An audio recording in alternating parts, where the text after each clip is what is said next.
Hello and welcome to video number 4. In this video, we're going to talk about your title and your description. So let's take what you have gathered in the previous video and let me show you how to properly create your titles and descriptions. So when it comes to creating titles and descriptions, we simply need to do what we did in the previous videos, which was the competitive research. And as you can see here, we have the videos 1, 2, and 3, the top number 1, number 2, and number 3. And of course, we have the main keywords.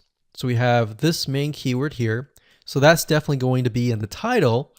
And then of course, if you noticed, the target audience was beginners. So essentially what you're noticing here is that people are calling out the audience, and then of course they have the keyword in the title itself. And then of course you want to make sure that title, main keyword, and target audience is also going to be in your description. Now what I like to do is I like to go look at magazines in that niche.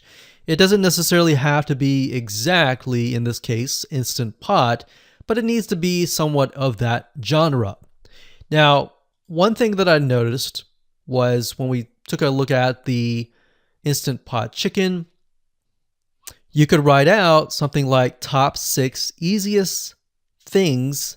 So instead of things, you could say chicken recipes or pot roast recipes to cook in your Instant Pot. Or you could say something like Instant Pot chicken dash top 6 easy recipes, or you could use a number. People like numbers, especially knowing that somebody gets an Instant Pot for the sake of saving time. You could say top 6 easy chicken recipes that take less than 30 minutes. Now obviously that's a little bit long, so let's head on over to Google here. So like I said, I like to use magazines. Magazines do a great job in creating titles. So as you can see here, I typed in Instant Pot magazine, and to the right you'll notice that there's Instant Pot all-time recipes. So let's just go ahead and open that in a brand new window like so. So it looks like we have to pay, but let's just go ahead and click the free sample. So we can see Instant Pot's all-time best recipes. So you could do something like all-time best chicken recipes, or Instant Pot dash all-time best chicken recipes, or all-time best chicken Instant Pot recipes. So obviously here we're not going to copy word for word because that's plagiarism, but we're going to use something different. We're going to tweak it around. What we're looking here is for headlines. So let's go back here. So it says everyday Instant Pot, 115 delicious, family friendly pressure cooker. So we can say everyday Instant Pot, colon, 6 delicious family pressure cook recipes. So everyday Instant Pot chicken, as long as the word Instant Pot chicken is in there. So we got 66 Instant Pot recipes that put your pressure cooker to work. So we could say something like 6 Instant Pot chicken recipes that take less than 15 minutes. And yes, believe it or not, Instant Pot can literally cook something like a pot roast within less than an hour, or sometimes half an hour. Because it's a pressure cooker, it cooks a lot faster. So that's what I like to do, is I like to take a look at magazines. So it doesn't necessarily have to be Instant Pot in this example. It can be another food magazine.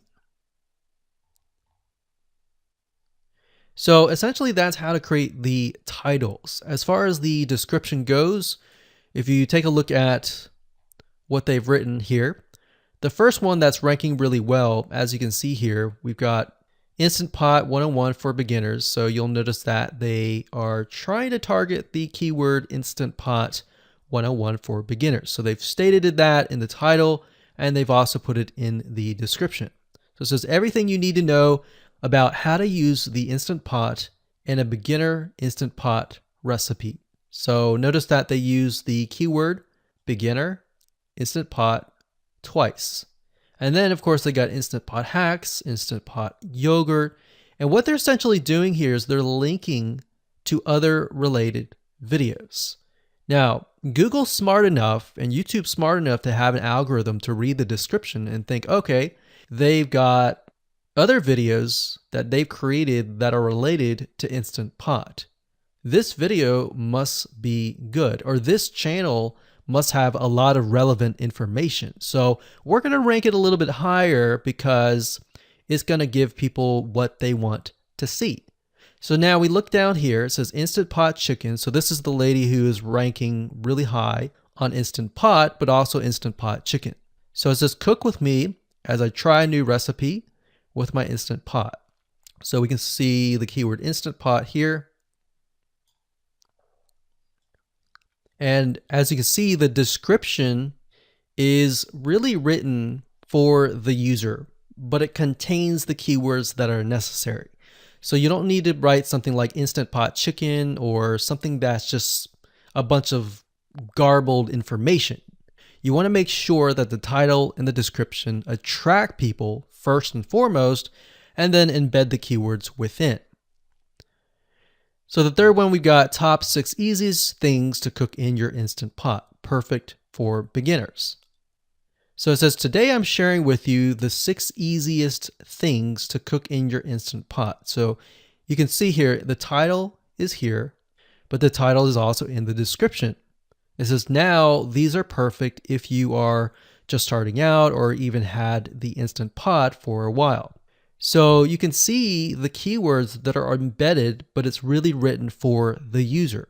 And that's the way it should be, because the title and the description will actually show up in the YouTube search engine, as you can see here. So we've got the title, we've got the description. So we want to make sure that the first sentence in your description is catchy as well.